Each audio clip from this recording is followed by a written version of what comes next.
3. Hai, jumpa lagi di Les Math, Les Matematika.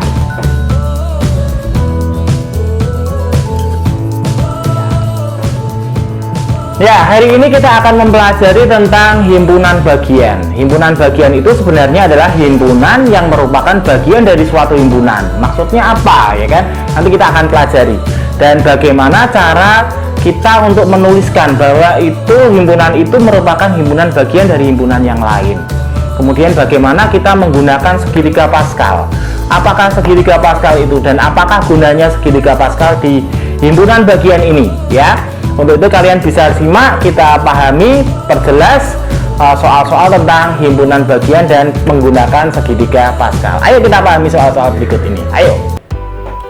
Ya, kita akan lihat untuk contoh soal nomor 1, kita punya A himpunan 1, 2, 3, 4, 5. Dari himpunan 1, 2, 3, 4, 5 ini kita akan mencari semesta dari himpunan A. Semesta itu adalah himpunan yang mencakup semua himpunan A, ya. Semesta itu namanya, kita namakan semesta. Lambangnya adalah S besar. Jadi semesta himpunan A ini bisa saya tulis sebagai himpunan semesta adalah himpunan bilangan bulat, misalkan bilangan bulat. Bilangan bulat itu terdiri dari negatif, 0, dan positif. Nah, sekarang pertanyaannya, apakah 1, 2, 3, 4, 5 ini termasuk dalam bilangan bulat? Ya, ternyata 1, 2, 3, 4, 5 ini termasuk dalam bilangan bulat. Maka semestanya bisa saya tulis semesta himpunan bilangan bulat. Apakah hanya ini saja? Ada lagi, kita lihat sekarang. S sama dengan himpunan bilangan apa?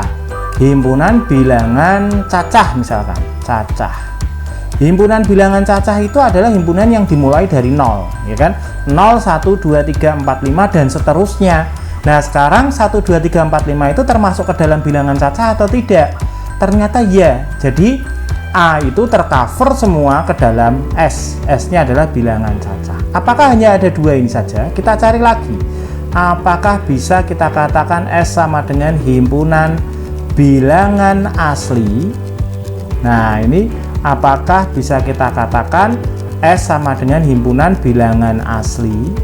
Bilangan asli itu apa? Bilangan yang dimulai dari 1, 2, 3, 4, 5, 6 dan seterusnya. Ya, ternyata semua anggota himpunan A bisa masuk ke dalam S bilangan asli. Maka ini adalah semesta dari himpunan A. Jadi tidak hanya satu, mungkin bisa 2, 3 dan seterusnya. Jadi tergantung kalian, kreativitas kalian untuk mencari semestanya, ya.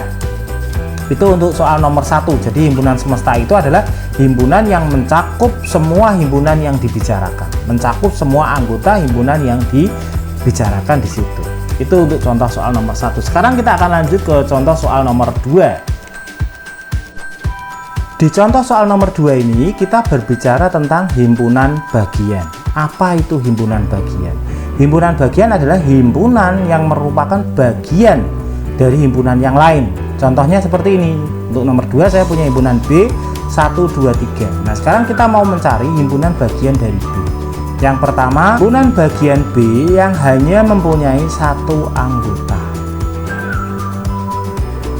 Nah, himpunan bagian B yang mempunyai satu anggota, yaitu berarti apa saja? Himpunan 1, kemudian himpunan 2, kemudian himpunan 3. Nah, selalu ada tanda kurung kurawal karena itu untuk menyatakan suatu himpunan. Jadi himpunan bagian B yang mempunyai satu anggota adalah 1, 2, dan 3. Kemudian kita lanjut untuk yang punya dua anggota. Jadi yang punya dua anggota adalah himpunan 1, 2. Kemudian ada lagi himpunan 2, 3. Kemudian ada lagi himpunan 1, 3. Bagaimana seandainya kita bolak-balik? Ini himpunan 1, 2, kita tulis himpunan 2, 1. Tidak masalah, tetap dihitung 1, ya. 1, 2 dengan 2, 1 itu sama, ya. Kemudian kita cari lagi himpunan B, karena ini B ini ada 3 anggota, maka kita cari himpunan B yang punya 3 anggota. Jadi di dalamnya ada 3 anggota, yaitu himpunan apa saja? 1, 2, dan 3. Nah, seperti ini.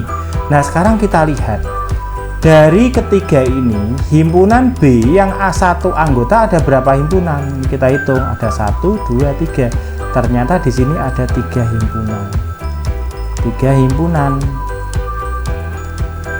Kemudian yang 2 anggota ada berapa himpunan? Yang 2 anggota ini ada 1, 2, 3. Ada 3 himpunan juga. Nah, saya tulis 3 himpunan. Yang 3 anggota ada berapa anggota himpunan? Ini hanya ada 1 himpunan. Nah, pertanyaannya adalah berapa himpunan B yang punya 0 anggota? 0 anggota itu ada berapa? Alias tidak ada himpunannya. Ya, hanya himpunan kosong. Nah, himpunan kosong. Ya, berarti ini ada 1 himpunan.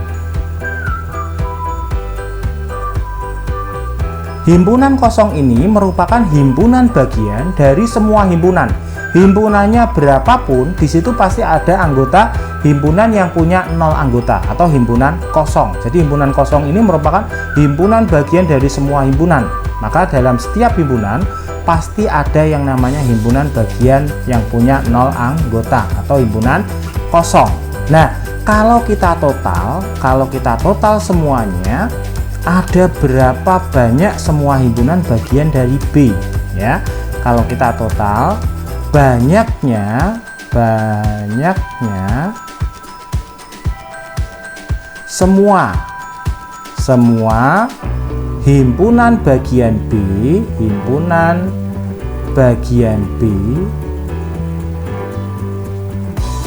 itu ada berapa? Kita hitung. Yang 1 anggota ada 3, yang 2 anggota ada 3, yang 3 anggota ada 1 himpunan, yang 0 anggota ada 1 himpunan. Berarti kalau kita tambahkan 3 tambah 3 tambah 1 tambah 1 itu ada 8 himpunan. Jadi banyaknya himpunan bagian B yang mempunyai semua anggota himpunan bagian B ada 8 himpunan. Ya, sebenarnya ini ada cara singkatnya. Cara singkatnya bagaimana untuk menentukan banyaknya semua himpunan bagian B? Tinggal kita lihat aja. Kalau B-nya 1, 2, 3, maka NB-nya berapa? NB itu apa? Pada video kemarin sudah kita bahas tentang, video saya sebelumnya kita bahas tentang kardinalitas suatu himpunan atau banyaknya anggota himpunan. Berarti NB-nya apa ini?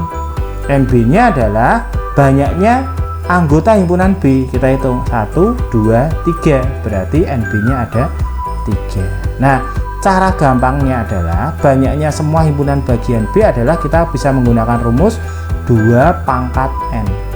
N ini kita ganti dengan banyaknya anggota himpunan B menjadi 2 pangkat 3. 2 pangkat 3 berapa? 8. Jadi tanpa harus kita jabarkan satu persatu, karena formula ini sangat berguna sekali kalau banyaknya anggota himpunan B-nya itu lebih banyak, ya kan? Banyak. Kalau semakin banyak, kita akan semakin banyak menjabarkannya. Nah, tanpa menjabarkannya, kita sudah tahu nih, pakai rumus 2 pangkat N alias 2 pangkat 3. 3-nya dari banyaknya anggota himpunan B.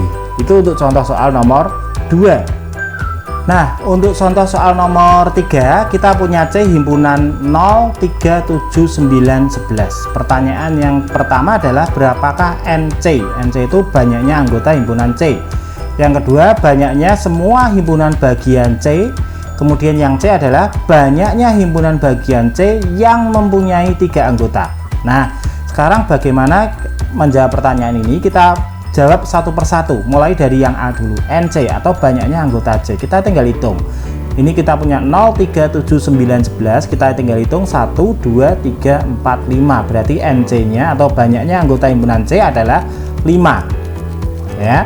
Kemudian banyaknya semua himpunan bagian C. Nah, ini bisa kita jawab juga dengan menggunakan rumus yang sudah kita pelajari sebelumnya di contoh soal nomor 2, yaitu 2 pangkat 5. 2 pangkat 5 itu berapa? 32. Jadi banyaknya semua himpunan bagian C adalah 32 himpunan.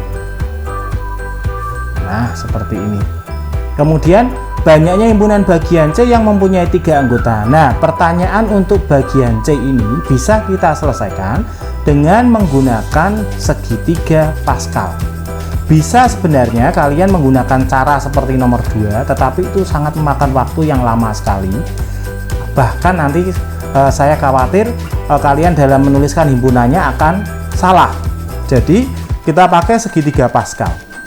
Ya, cara memakai segitiga Pascal itu bagaimana dan apakah segitiga Pascal itu? Kita simak penjelasan saya berikut ini ya.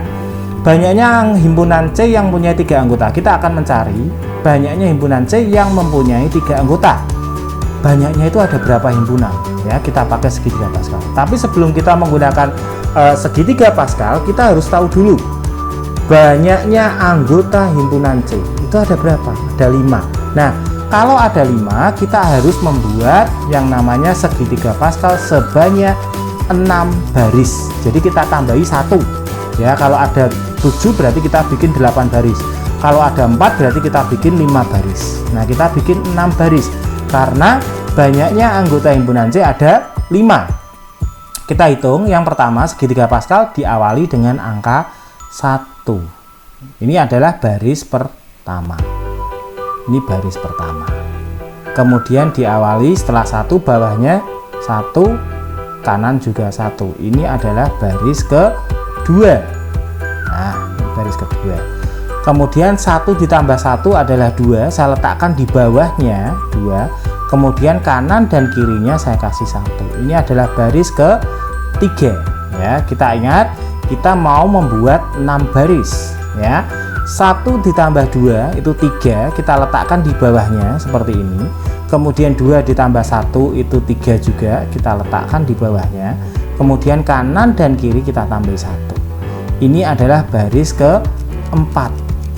Ini baris keempat. Sekarang baris kelima bagaimana? Sama polanya. 1 kita tambahkan dengan 3, 4. 4 kita letakkan di bawahnya. 3 saya tambahi dengan 3, 6 saya letakkan di bawahnya ini. 3 tambah 1, 4 saya letakkan di bawahnya. Kemudian saya tambahi 1 kiri dan 1 kanan. Ini adalah baris kelima. Nah, ini adalah baris kelima. Ini baris keempat. Kita mau buat 6 baris, berarti masih kurang 1 ya. Kita lagi lanjutkan. 1 ditambah 4 itu 5, berada di sini. Kemudian 4 tambah 6 itu 10. 6 tambah 4 10. Kemudian 4 tambah 1 itu 5, berada di sini. Ini 1, ini 1. Nah, ini berarti baris ke-6. Karena sudah baris ke-6, kita berhenti di baris ke-6, ya kan? Ini saya kasih tanda kotak di sini. Nah, nanti yang kita baca adalah baris yang terakhir ini atau baris ke-6. Sekali lagi, banyaknya baris pada segitiga Pascal ini tergantung dari banyaknya anggota himpunannya. Ya, kalau banyaknya anggota himpunan 7, maka kalian harus membuat 8 baris dan berhenti di baris ke-8 ya. Nah, sekarang baris ke-6 ini isinya adalah 1, 5, 10, 10, 5, 1. Nah, ini kalau saya tambahkan semua 1 tambah 5 tambah 10 tambah 10 tambah 5 tambah 1, hasilnya akan 32. 32 itu adalah banyaknya semua himpunan bagian C. Ini 32 ya. Harus sama ini harus sama. Kalau tidak sama berarti ada kekeliruan dalam mengisikan dalam segitiga Pascal itu, atau ada kekeliruan dalam menghitung ya, sehingga harus sama. Kalau tidak sama pasti ada yang keliru gitu ya. Kemudian bagaimana cara mencari banyaknya anggota himpunan C yang mempunyai 3 anggota? Banyaknya himpunan bagian C yang mempunyai 3 anggota itu cara mencarinya bagaimana? Kita lihat diawali dengan 1 paling kiri. Ini adalah banyaknya himpunan bagian C yang mempunyai 0 anggota. Kemudian 5 ini adalah banyaknya himpunan bagian C yang mempunyai 1 anggota. Kemudian 10 10 ini adalah banyaknya anggota himpunan C yang mempunyai 2 anggota. Kemudian ini 10 lagi. Ini adalah banyaknya himpunan bagian C yang mempunyai 3 anggota. 5 adalah banyaknya anggota himpunan C yang mempunyai 4 anggota. Kemudian 1 di sebelah paling kanan ini adalah banyaknya anggota himpunan C yang mempunyai 5 anggota. Kalau C itu punya 5 anggota, maka dia akan paling akhir adalah 5 anggota ini. Kalau C-nya punya 7 anggota, maka paling akhir adalah 7 anggota ini, ya. Jadi itu pasti akan mengikuti kalau gambarmu perhitungannya benar, ya. Sekarang jawabannya yang mana? Banyaknya himpunan C yang mempunyai 3 anggota. 0 anggota, 1 anggota, 2 anggota, 3 anggota. Nah, ini 3 anggota ada di sini. Ternyata jawabannya adalah 10. Berarti banyaknya 3 anggota adalah 10 himpunan. Nah, ini cara memanfaatkan segitiga Pascal. Ya, segitiga Pascal itu untuk mencari banyaknya himpunan bagian C yang mempunyai sekian anggota. Itu bisa kita cari dengan menggunakan segitiga Pascal.